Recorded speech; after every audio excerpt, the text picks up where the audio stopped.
va acclamer ensemble la parole de Dieu ce matin.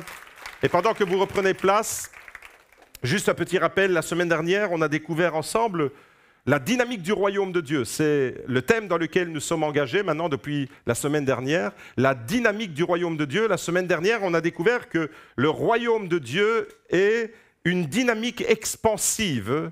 Une dynamique expansive, il était question la semaine dernière d'avancer avec ceux qui avancent, de construire avec ceux qui construisent. Et aujourd'hui, le titre de mon message est devant vos yeux. Le message, c'est « Dynamique du royaume », une dynamique attractive. La semaine dernière, c'était expansive, un royaume de Dieu qui va de l'avant. On construit avec ceux qui construisent, on avance, on gagne du terrain, on fait grandir à travers notre investissement le royaume de Dieu. Mais ce matin, c'est un peu un phénomène inversé. C'est une dynamique qui est attractive. Le royaume de Dieu est attractif. Alors, avant de développer mon idée, je vous pose une question ce matin, question pour un champion. Est-ce qu'il y a des personnes qui, au milieu de nous, ne connaissent pas leur mission par rapport à Dieu? Tu es là peut-être dans l'Église depuis des semaines, voire des mois, peut-être même des années. Et tu te poses la question de savoir, mais quelle est ma mission? Quelle est ma mission pour Dieu? Quelle est ma mission pour l'Église? Peut-être que c'est ton cas ce matin, tu ne sais pas. Alors, en fait, je rencontre souvent des chrétiens qui me disent « Pasteur, mais moi je suis dans l'Église et je ne connais pas ma mission. Je ne sais pas ce qu'il faut faire, je ne sais pas ce que je dois faire pour Dieu. Je ne sais pas quel est mon appel plus précisément. » Et à votre avis, que faudrait-il répondre à ce genre de questions? Est-ce que vous avez une idée de la réponse qu'on devrait donner à ce genre de questions? Alors moi, généralement, je réponds ceci. Il y a plusieurs choses qu'on peut faire pour Dieu, mais commence par aimer l'Église. Commence par prendre soin de l'Église. Commence par là déjà. Avant de te poser des questions qui sont peut-être un peu « waouh, la grandeur du ministère ». Non, commence là où tu es par aimer l'Église. Et j'aimerais dire ce matin que notre mission, c'est de prendre soin de l'épouse. Comme les maris sont appelés à prendre soin de leur épouse, nous sommes appelés à prendre soin de l'épouse. Et l'épouse, dans la Bible, c'est l'Église.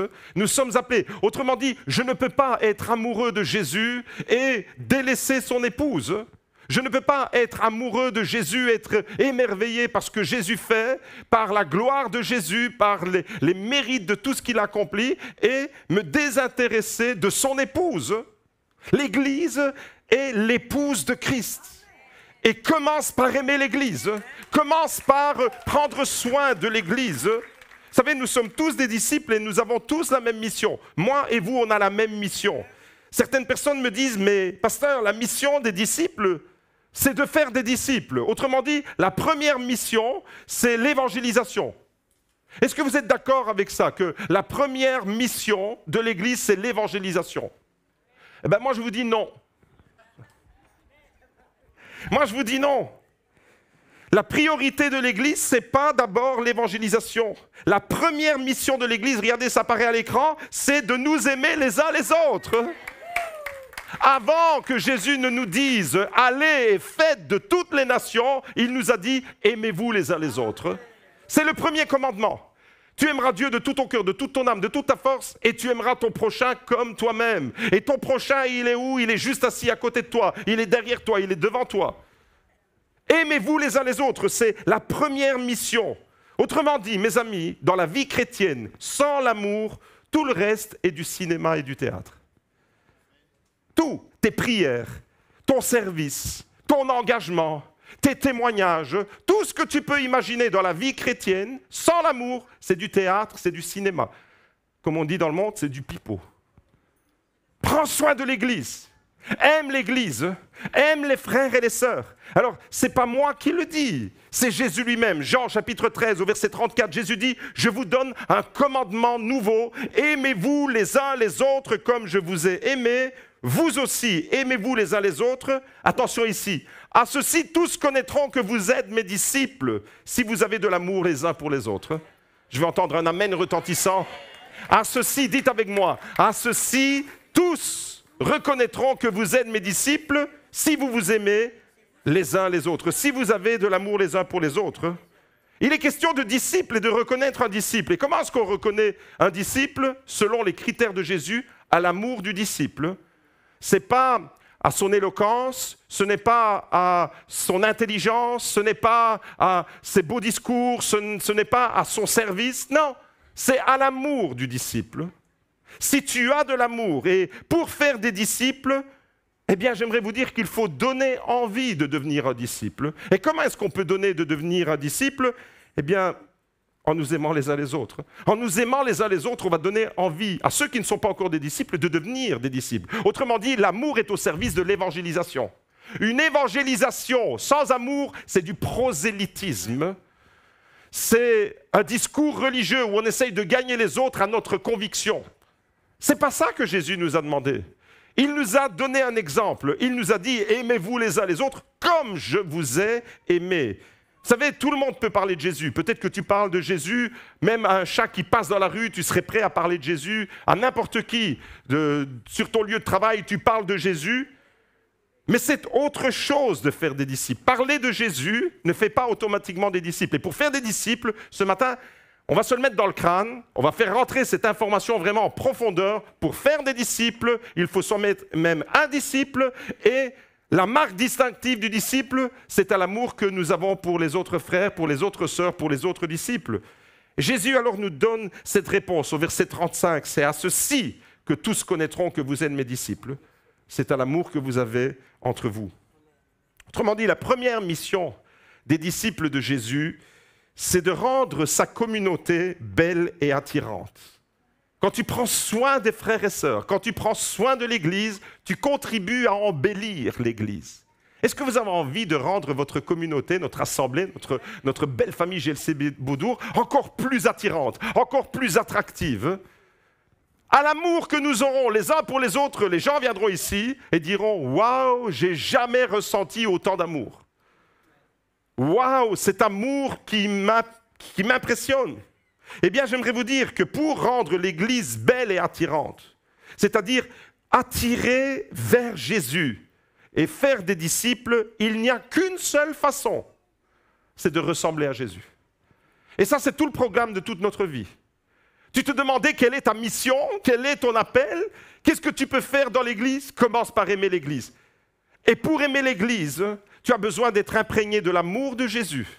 Tu as besoin que cet amour qui est venu bouleverser ta vie, tu puisses le partager avec les autres. Il t'a pardonné. Pardonne celui qui t'a blessé. Il a effacé ta faute. Efface, oublie. Ne regarde pas toujours les défauts de ta femme. Ne regarde pas toujours les défauts de ton mari ou de tes enfants ou de tes parents. Et l'attitude de Jésus pour attirer, comme Jésus, on va découvrir ce matin que Jésus attire. Comme les tournesols sont attirés vers le soleil, les disciples de Jésus sont attirés vers la lumière, vers Jésus. Et on va découvrir ça. J'aimerais vous dire que tout ce qui ne ressemble pas à Jésus ne vient pas de Dieu. Pour savoir si quelque chose vient de Dieu, pose-toi la question, est-ce que ça ressemble à Jésus? Si ça ressemble à Jésus, ça vient de Dieu. Si ça ne ressemble pas à Jésus, si ce n'est pas dans les codes de Jésus, alors tu peux le rejeter. Quand je vivais, quand toi aussi, mon frère, ma sœur, tu vivais, quand on était sans Dieu, c'est-à-dire quand on était perdu, on vivait dans notre péché, on était dans les ténèbres. La Bible dit clairement qu'on était dans les ténèbres et même la Bible dit même plus que ça. La Bible dit que quand on n'a pas Jésus, on est dans la mort. C'est pour ça que c'est important de rencontrer Jésus, de l'accepter comme Seigneur et Sauveur personnel pour passer de la mort à la vie, des ténèbres à la lumière. Et il est important ce matin, et je m'adresse à ceux qui sont là pour la toute première fois, de faire cette rencontre, non pas avec une religion, mais avec un Jésus vivant qui est mort et qui est ressuscité et qui veut habiter dans ton cœur. Et quand tu fais cette rencontre avec Jésus et que tu lui donnes ta vie, à partir de ce moment-là, nous sommes sauvés et la Bible dit que nous sommes nés de nouveau. C'est-à-dire qu'il y a une nouvelle vie qui commence. Il y a un nouveau projet, il y a une nouvelle saison, il y a un nouveau chapitre pour toi qui t'attend. Et l'objectif de cette vie alors, quand Jésus t'a sauvé, quand tu étais sans Jésus, tu étais loin de lui ressembler. Mais depuis que Jésus t'a sauvé, son esprit est venu habiter en toi. Et par son esprit, il te donne la capacité de lui ressembler. Et ça, c'est le miracle de la vie chrétienne. C'est que nous avons la possibilité de ressembler à Jésus. C'est même notre mission. Tu te demandes quelle est ta mission? Qu'est-ce que tu peux faire pour Dieu? Qu'est-ce que tu peux faire pour l'Église? Commence par l'aimer et commence par ressembler à Jésus. En Philippiens 3, au verset 17, l'apôtre Paul dit ceci. « Soyez mes imitateurs, frères, portez les regards sur ceux qui marchent selon le modèle que vous avez en nous. » Il est question ici de imitation. Imitez ceux qui marchent dans la foi. Imitez des hommes d'une envergure comme l'apôtre Paul. En 1 Corinthiens, au chapitre 11, au verset 1, nous lisons à peu près la même chose. Regardez ce qu'il dit. « Soyez mes imitateurs comme je le suis moi-même de Christ. » L'apôtre Paul pouvait dire, dans ces deux versets, il est question d'imitation. L'apôtre Paul pouvait dire ici, « Soyez mes imitateurs », on va découvrir. Est-ce que ce n'est pas un peu orgueilleux de dire « Soyez mes imitateurs » ? En fait, dans ces deux versets démontrent surtout deux choses. Premièrement, que nous avons tous besoin de modèles à suivre. Et deuxièmement, que nous sommes tous influençables. Nous allons être influencés par les personnes selon le modèle que nous avons. Des parents influencent. C'est pour ça qu'à un moment donné, tu peux essayer d'élever ton enfant, de l'éduquer, de l'instruire, de lui donner toutes sortes de commandements d'orientation. Il va plutôt être impacté par ta manière de vivre à toi que par ce qui sort de ta bouche. L'exemple que tu donnes dans ta maison aura plus d'impact que ce que tu donneras comme information à tes enfants. On a besoin de modèles, on a besoin, et un père, par exemple, doit être un modèle pour ses enfants. Je m'adresse à tous les pères de l'Église aujourd'hui. Je m'adresse à tous les papas et à tous les grands-papas, parce que quand on est grand-père, on a une augmentation de responsabilité. Ce n'est pas seulement vis-à-vis des enfants, mais c'est vis-à-vis des petits-enfants.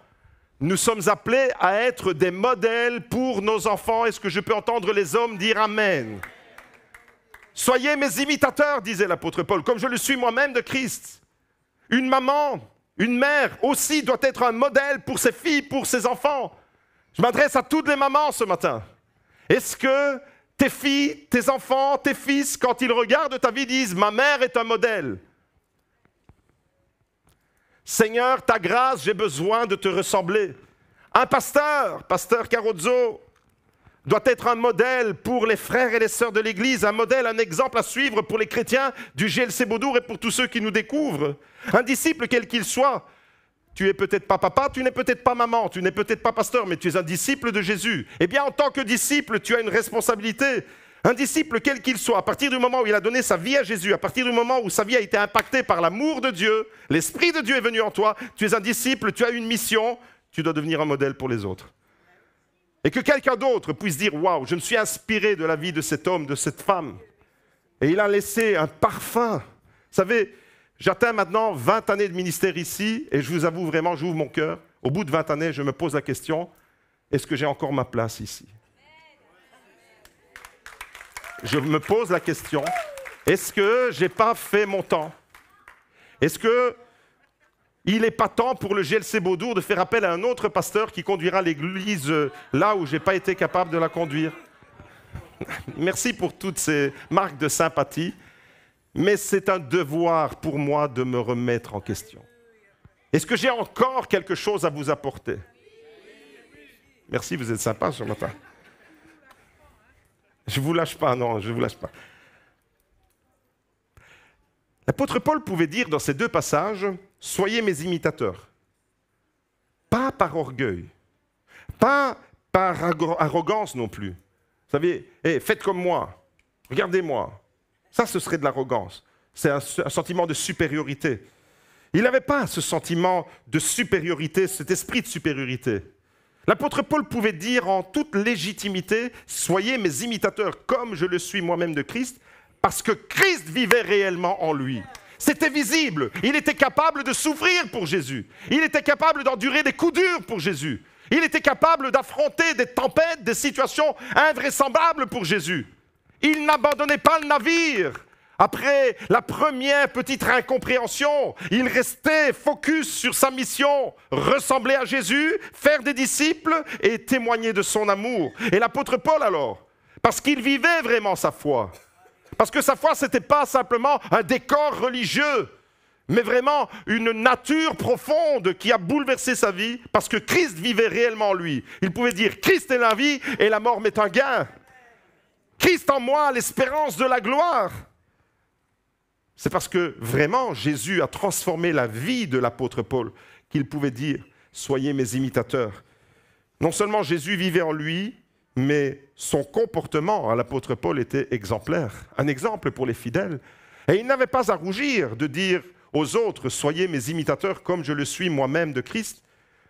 Vous savez, les personnes que nous fréquentons, le plus souvent, ont une réelle influence sur notre vie. Quelqu'un a dit, et c'est Jim Rohn pour le citer, « Nous sommes la moyenne des 5 personnes que nous fréquentons le plus ». Vous faites la moyenne des 5 personnes que vous fréquentez le plus, vous devenez la moyenne de ces 5 personnes. Qu'est-ce que ça veut dire? Si vous êtes entouré de personnes positives, ben vous serez influencé par un modèle positif. Si vous êtes entouré de personnes qui vous parlent toujours de pardon, de réconciliation, de tenir bon quand c'est dur, eh bien vous serez impacté, vous serez influencé. Nous sommes influençables, comme les enfants sont influençables par le modèle des parents. Comme les disciples sont influençables par l'attraction du maître. Si vous êtes entouré de personnes positives, eh bien vous serez influencé par les conseils, par l'attitude positive. Par contre, si vous êtes entouré de personnes négatives, des personnes qui sont toujours en train de décauser les autres, des personnes qui sont toujours en train de vous salir l'esprit, littéralement, je crois qu'il y a des pollueurs de l'esprit. Ils ne sont pas loin. Ils se cachent dans les églises. Les pollueurs de l'esprit, des personnes qui ne font que parler en mal, faire aller leur bouche pour dénigrer, pour épingler tout ce qui est négatif, tout ce qui n'est pas. Si vous êtes tout le temps entouré de ces personnes-là, vous allez finir par être influencé, que vous le vouliez ou non. On est influencé par ce qu'on entend, on est influencé. Et vous allez devenir vous aussi la moyenne des 5 personnes. Pose-toi la question, quelles sont les 5 personnes que je côtoie le plus tout au long de la semaine? Eh bien, tu es la moyenne de ces personnes-là. Si dans tes fréquentations, il n'y a que du négatif, tu finiras par devenir une personne négative. Tu ne pourras plus dire « Soyez mes imitateurs comme je le suis moi-même de Christ ». Si dans tes fréquentations, il y a des personnes de foi, de confiance, d'endurance, de prière, de conseils judicieux, de pardon, des personnes qui vous incitent vers la réconciliation, eh bien vous allez être influencés. Parce que Dieu nous a créés comme des éponges. Dieu nous a créés en étant influençables. On est influençable dès notre plus jeune âge par le modèle que nous avons de nos parents. Regardez une petite fille, dès qu'elle commence à marcher, qu'est-ce qu'elle fait? Elle va chipper les talons aiguilles de sa maman et elle fait la maman. J'ai surpris l'autre jour Liana avec les 3 petits en disant « Ici, c'est moi la chef, vous devez m'écouter, etc. » J'ai l'impression de voir Elisa en miniature, en train de parler aux enfants. On est dans le mimétisme, comprenez ça, même dans le monde animal. Les animaux apprennent à chasser en imitant les adultes. Donc comprenez bien, on a besoin de modèles. Et le modèle par excellence, c'est Jésus, mais on a besoin des modèles. C'est-à-dire que moi, je me méfie toujours de ceux qui disent « Moi, mon modèle, c'est Jésus, je n'ai pas besoin de modèle humain. » Nous avons besoin de modèles humains. Nous avons besoin, sinon l'apôtre Paul n'aurait pas dit « Soyez mes imitateurs, comme je le suis moi-même de Christ. » Vous avez compris que nous devons intentionnellement choisir notre modèle, celui que nous allons imiter. Nous devons le choisir intentionnellement. Vous savez, il y a une différence entre les tournesols et nous. C'est que les tournesols sont programmés. On va découvrir un phénomène de biologie, sont programmés pour suivre le mouvement de la lumière et du soleil. Et nous aussi, au fond de notre âme, il y a ce besoin d'être attiré. Sauf que nous ne sommes pas des plantes. Dieu nous a créés avec un libre arbitre et tu as le choix de te laisser attirer vers la lumière ou de t'en détourner. Tu as le choix d'être attiré vers ce qui est beau ou d'aller vers le laid. Tu as le choix d'être attiré par la lumière ou vers les ténèbres. Et Dieu te laisse le choix. C'est à toi de choisir intentionnellement. Choisis le modèle que tu vas suivre et en même temps, tu dois choisir le modèle que tu veux être pour les autres, afin que toi aussi, tu puisses donner envie comme un disciple, être attractif, c'est-à-dire embellir la communauté. Et c'est pour cette raison que l'apôtre Paul pouvait dire « Soyez mes imitateurs ». Parce que lui, l'apôtre Paul, qu'est-ce qu'il a fait? Eh bien, il a fait ces deux choses. L'apôtre Paul, il a choisi son modèle c'était Jésus. Et en même temps, il est devenu un modèle pour les autres. Il était attiré par Jésus, et il était tellement attiré par Jésus qu'il a commencé à lui ressembler. Vous me suivez? Et quand toi tu ressembles à Jésus, tu deviens attractif toi aussi. Est-ce que l'Église est attractive? La personne la plus attractive que je connaisse, c'est Jésus. On va découvrir ça. Vous savez, je me méfie, et je vous invite à faire attention aux fausses marques d'humilité. Les fausses marques d'humilité, vous savez c'est quoi? C'est les gens qui disent trop facilement, mais vous savez, moi, je n'ai pas besoin de modèle, je regarde à Christ et ça me suffit. Eh bien, je défie chacun de me dire, est-ce que vous avez déjà vécu Jésus? Est-ce que vous l'avez déjà vu vivre dans des situations? Non. Vous lisez son histoire dans la Bible. Il est présent en esprit avec vous, mais vous ne le voyez pas. Vous avez besoin de modèle. Alors ce discours, cette phrase, j'ai pas besoin d'un modèle humain, j'ai besoin seulement du modèle de Jésus. En apparence, c'est un discours, c'est une déclaration très spirituelle. Mais en réalité, c'est très orgueilleux. Ça veut dire, je n'ai pas besoin des autres. Moi, je suis suffisamment spirituel pour regarder à Jésus. Les autres, ils sont en dessous de moi, donc ils ont besoin de modèles. Mais moi, mon seul modèle, c'est Jésus. Vous comprenez que c'est très arrogant et très... C'est pas dans l'esprit de Dieu, ça. On a besoin du modèle par excellence Jésus, mais on a besoin des hommes et des femmes au milieu de nous, comme l'apôtre Paul, qui peuvent dire « Soyez mes imitateurs, comme je le suis moi-même de Christ ».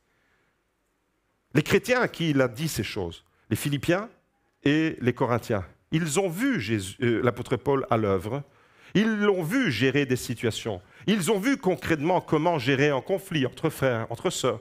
Ils ont vu l'apôtre Paul, donc ils pouvaient dire, comme vous m'avez vu, soyez mes imitateurs, comme je le suis moi-même. On a besoin, c'est un besoin vital. On a besoin de Jésus, on a besoin d'être attiré par Jésus dans l'Église. Mais on a besoin des frères et des sœurs. Alors commence à prendre soin de l'Église, commence à l'aimer, et deviens toi aussi un modèle pour quelqu'un dans l'Église. Est-ce que vous avez déjà entendu parler de l'héliotropisme? Est-ce que ce mot vous dit quelque chose? Héliotropisme. Héliotropisme, c'est quoi? L'héliotropisme, ça vient du grec. Hélios, c'est le soleil, et tropos, c'est le mouvement, la direction. Mon grec préféré. Tu confirmes que c'est bien ça? Alléluia.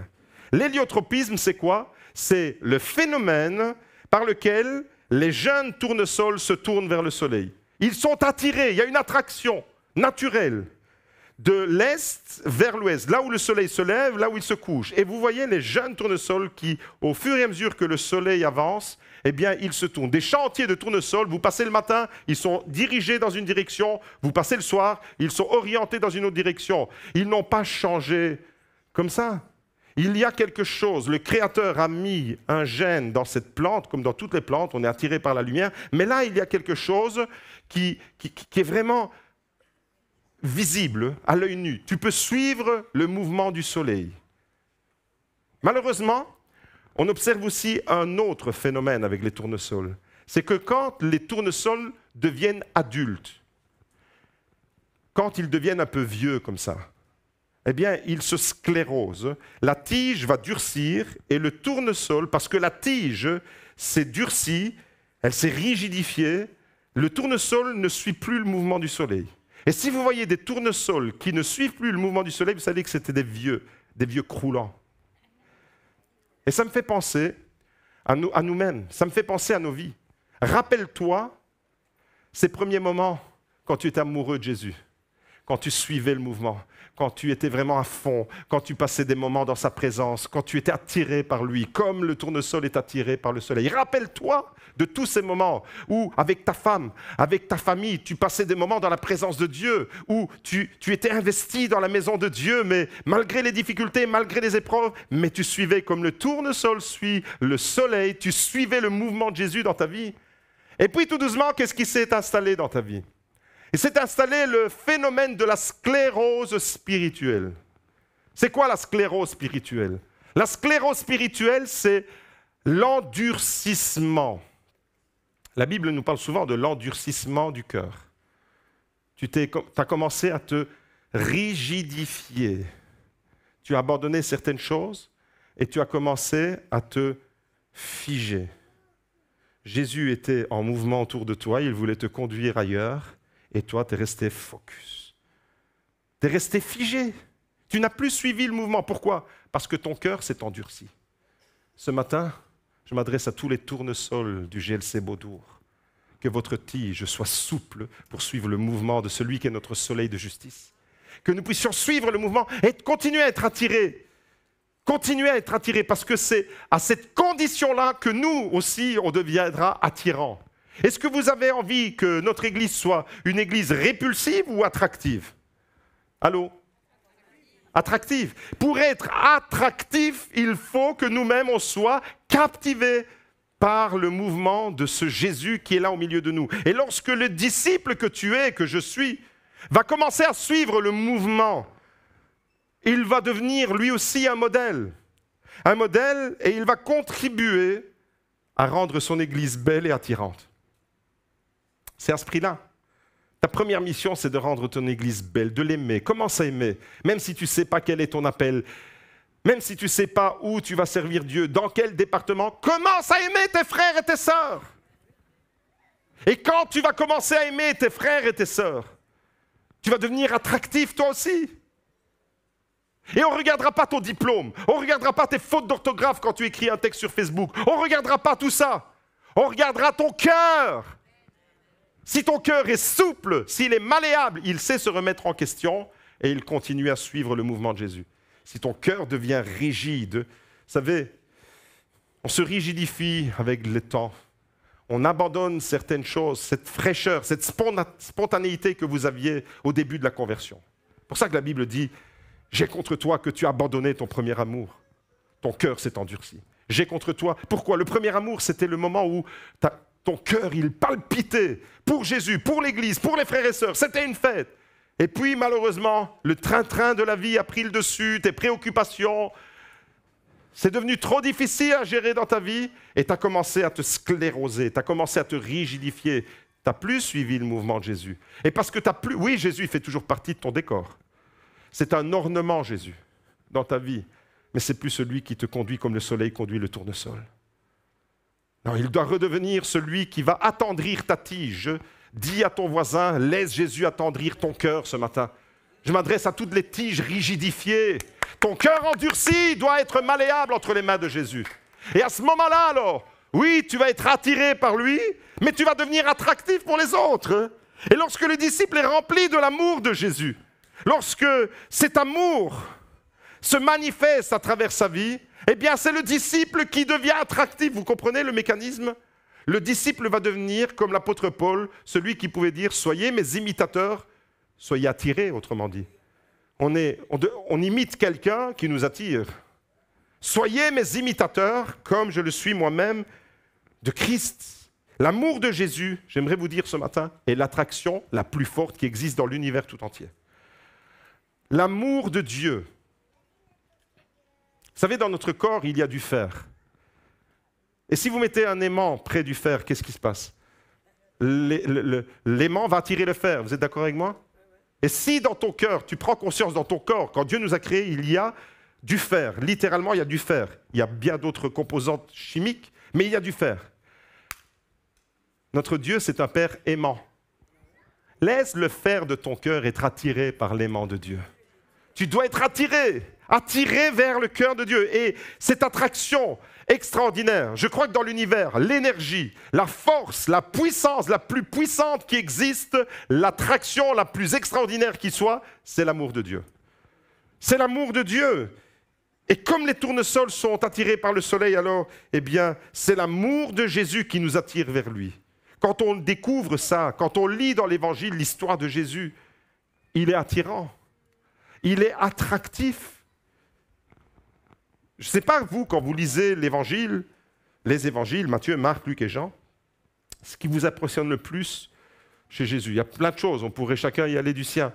Mais moi, une des choses, personnellement, qui m'impressionne le plus quand je lis l'histoire de Jésus, ce qui me frappe le plus, c'est l'attitude de Jésus qu'il a envers les gens, et en même temps, le mouvement qui se crée autour de lui.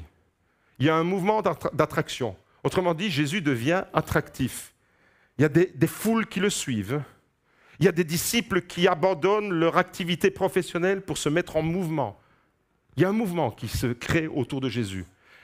Il va, et Jean-Baptiste le voit et dit, « Voici l'agneau de Dieu qui ôte le péché du monde. » Et les disciples qui étaient avec Jean-Baptiste se détournent de Jean-Baptiste pour se mettre dans le mouvement à suivre Jésus. Il y a un mouvement, du début jusqu'à la fin, il y a un mouvement autour de Jésus.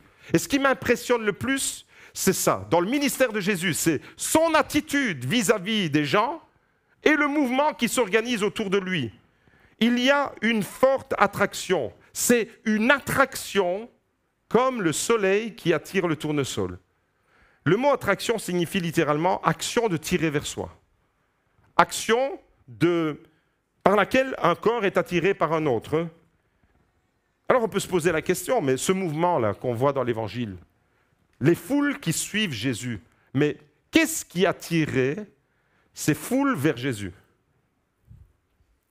Pourquoi ces foules étaient-elles tellement émerveillées d'entendre Jésus, de voir Jésus, d'être au contact de Jésus? Qu'est-ce qu'il avait de si attirant?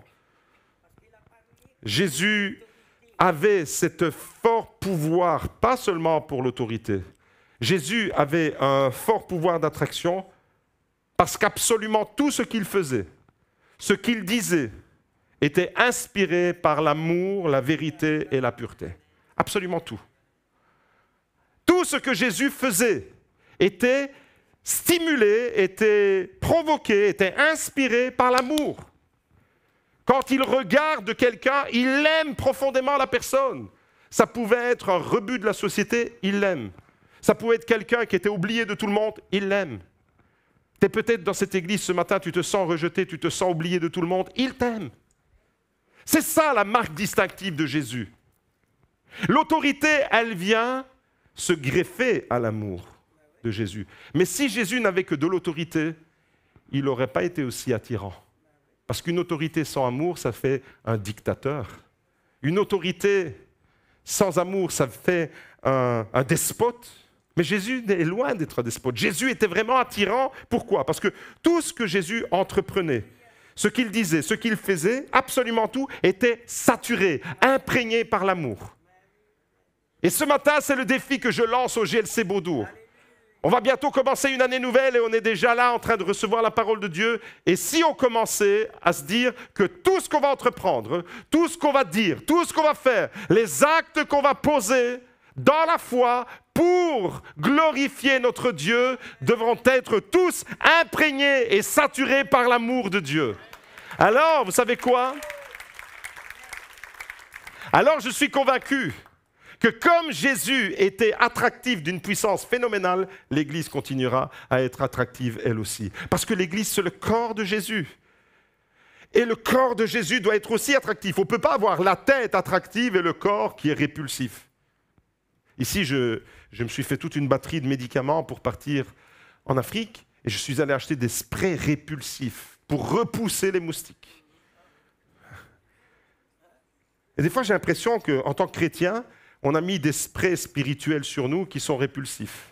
On repousse les gens au lieu de les attirer. Seigneur, donne-moi un parfum attirant. Alors, j'ai vidé ma bouteille de parfum, j'avais plus de parfum. Et j'ai profité ce matin que Gianni n'était pas là. J'ai vu dans sa chambre la belle bouteille de terre d'Hermès, mon parfum préféré. Je me suis dit, je vais être un peu attirant ce matin. Une église attractive, c'est une église qui sent bon. C'est une église qui sent l'amour. C'est une église qui sent la vérité. C'est une église qui sent la loyauté. C'est une église devant laquelle tu parles avec un frère, il te fait un sourire, mais tu sais que quand il aura le dos tourné, il continuera à avoir ce sourire. Juste un petit Ahmed timide là, de ce côté-là. Sois béni. Je ne sais pas qui tu es, mais je ne t'ai pas entendu, mais sois béni. Mon frère, ma sœur, le véritable succès de Jésus repose sur son amour. Je l'ai prononcé pendant la Sainte Seine, cette parole. Pendant la croix, alors que tout le monde était acharné contre lui, c'était une parole d'amour qu'il dégage. Père, pardonne-leur parce qu'ils ne savent pas ce qu'ils font. Une parole d'amour va bouleverser tout et tout son ministère, absolument tout, du début à la fin. jusque quand il meurt sur la croix, est un ministère extraordinairement puissant parce qu'il était articulé, il était soutenu, il était inspiré par l'amour. Et alors oui, il y a des foules qui vont être attirées vers lui. Regardez ce qu'il est écrit en Matthieu 9, verset 35.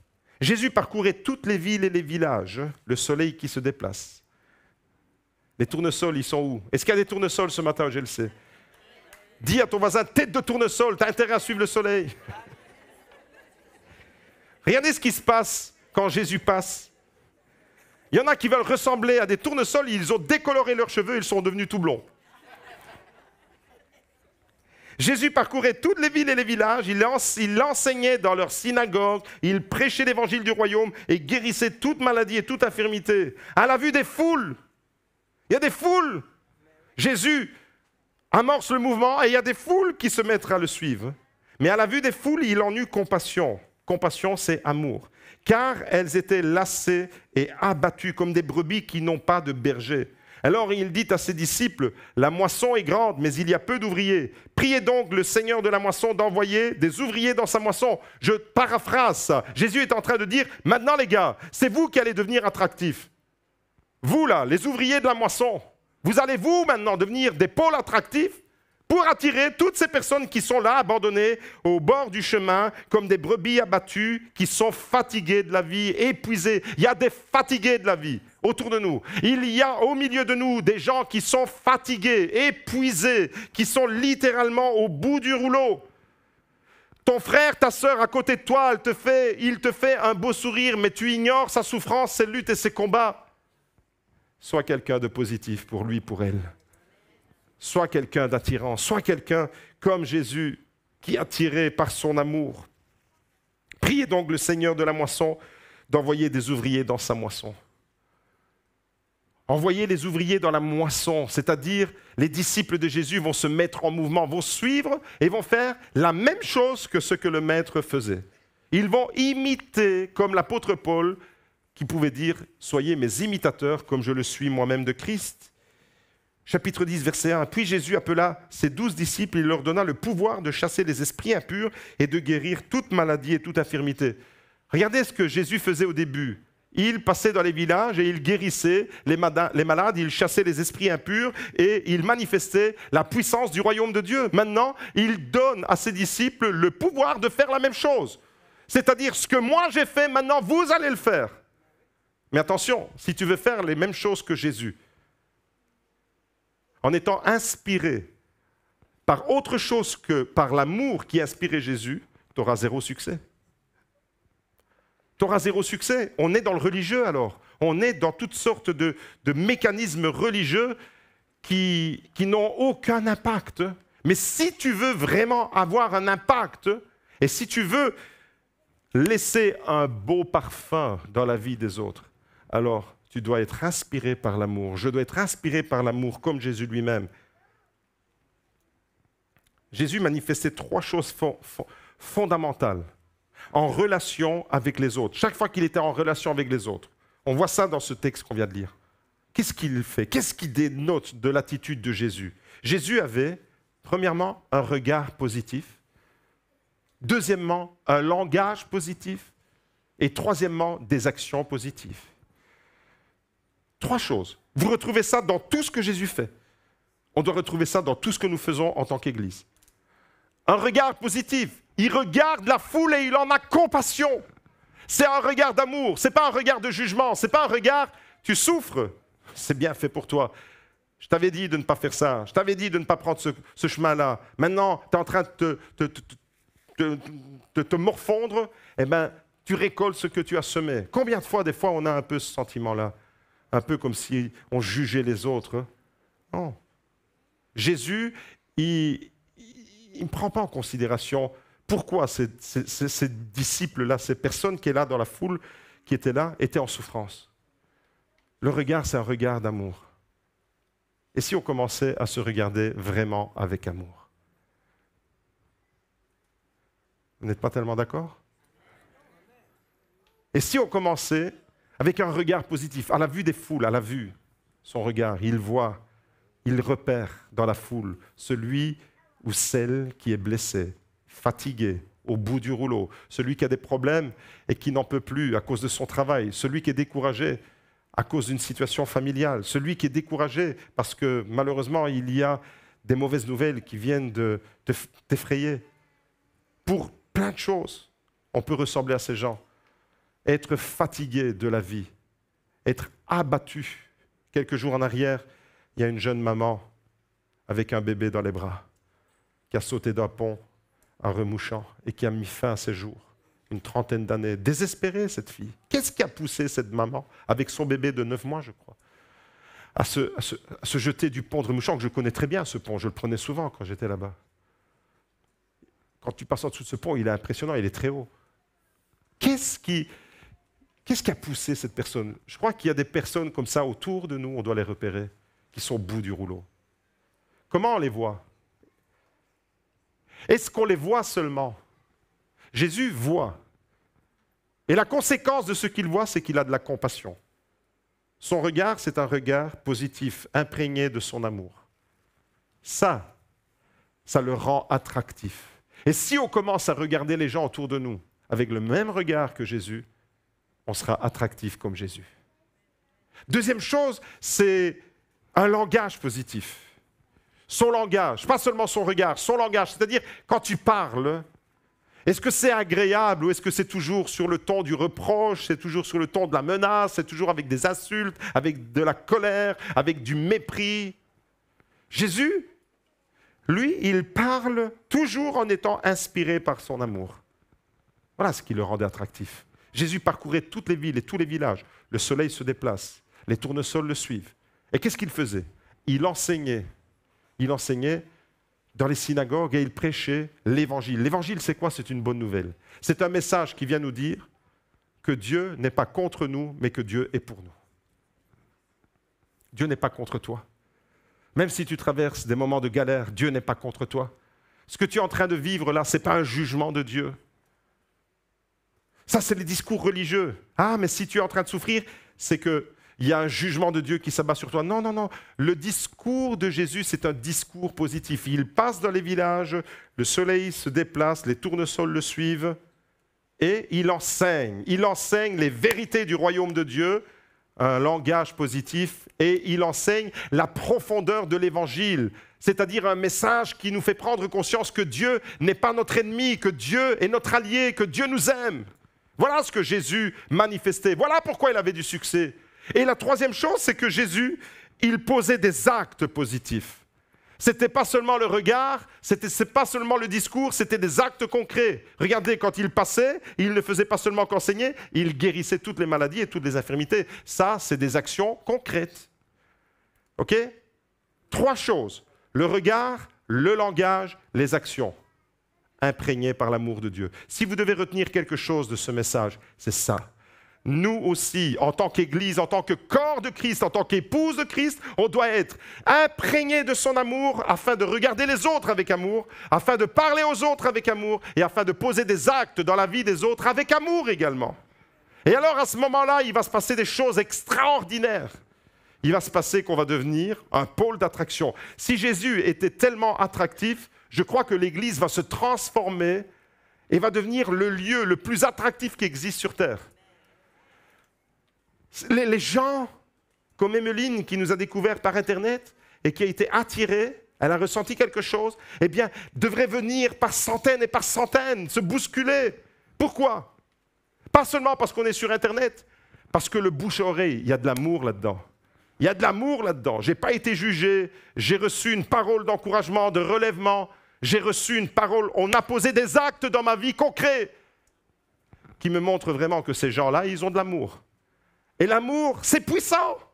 C'est la puissance la plus puissante qui existe. C'est l'amour. Et donc Jésus va attirer et il va nous rendre attractifs.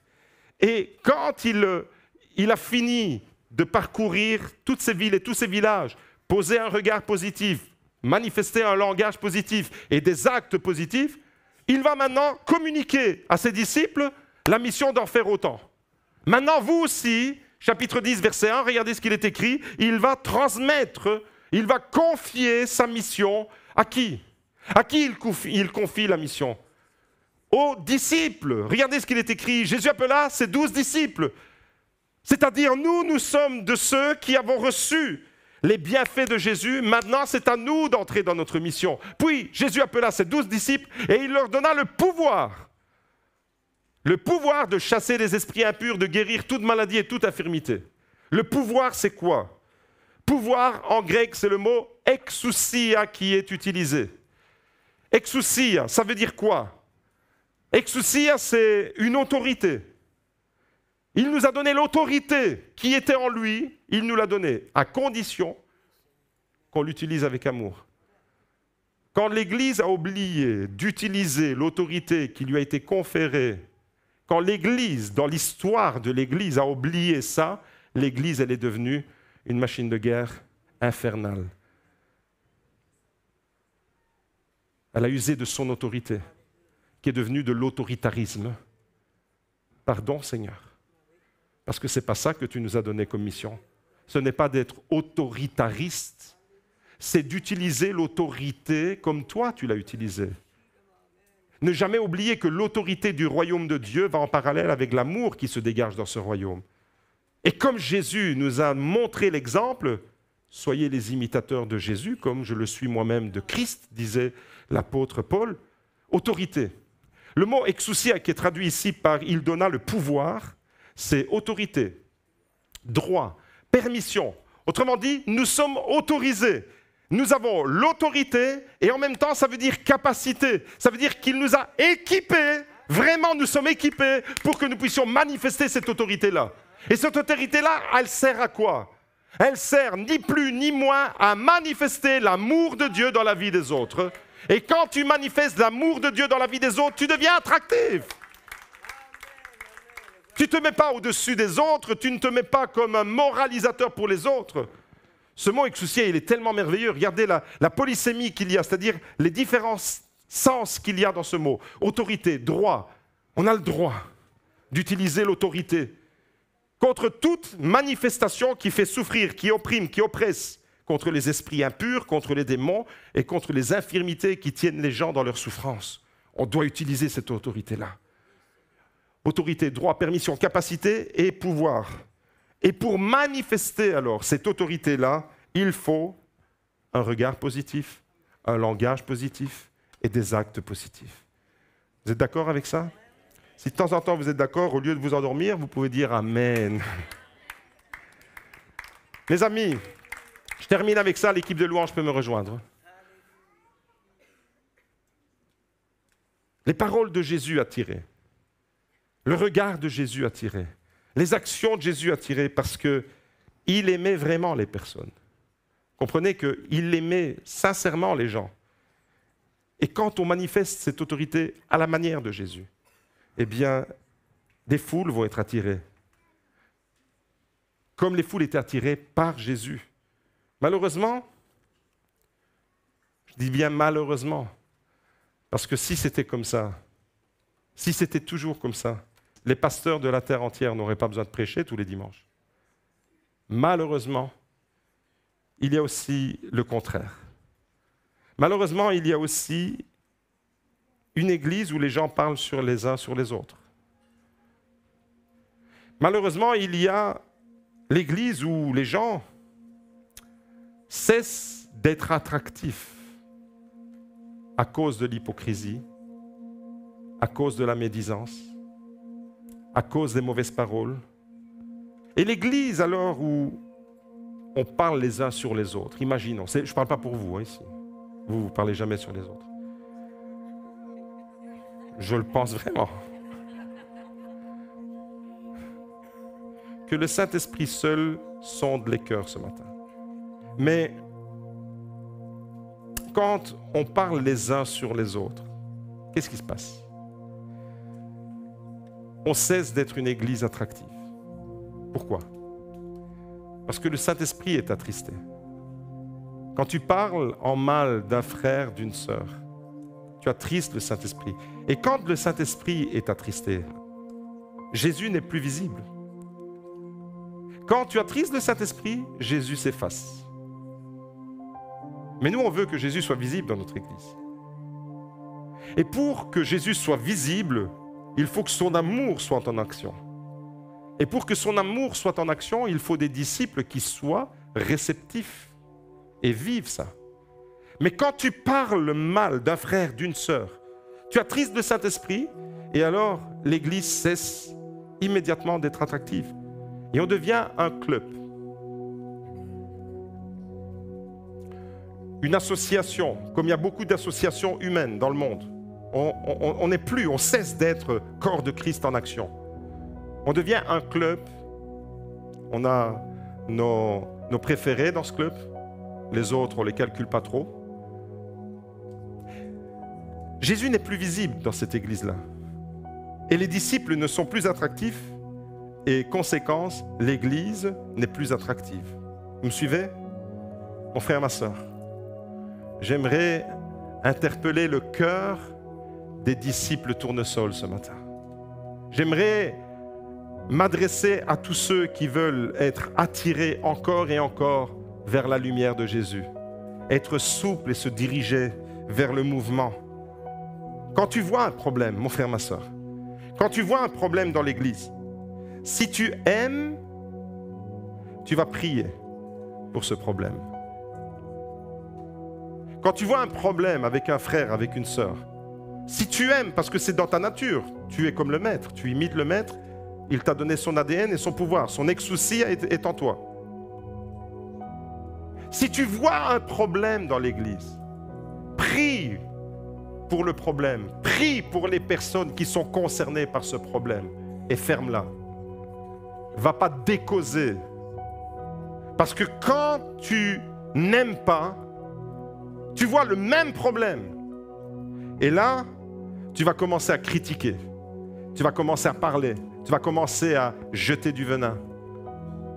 Quelle est la différence? Tu vois le même problème. Dans un cas de figure, tu pries et tu demandes à Dieu d'agir pour être dans la solution.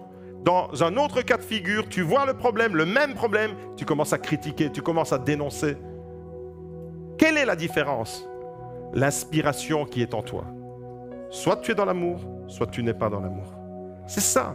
Quand l'Église aura compris, intégré que notre plus grande mission, c'est d'être le prolongement du ministère de Jésus sur terre et de ce que Jésus a fait, le parfum, l'impact, la puissance du royaume, elle est en nous, elle est à travers l'Église et l'Église peut devenir vraiment une machine de guerre, mais dans le beau sens du terme, c'est-à-dire détruire toutes les œuvres du malin, renverser les murs de division qu'il y a dans les familles entre frères et sœurs, être des artisans de paix et non de malheur. C'est ça que le monde a besoin. Le monde n'a pas besoin de l'Église qui décore les villes et les villages.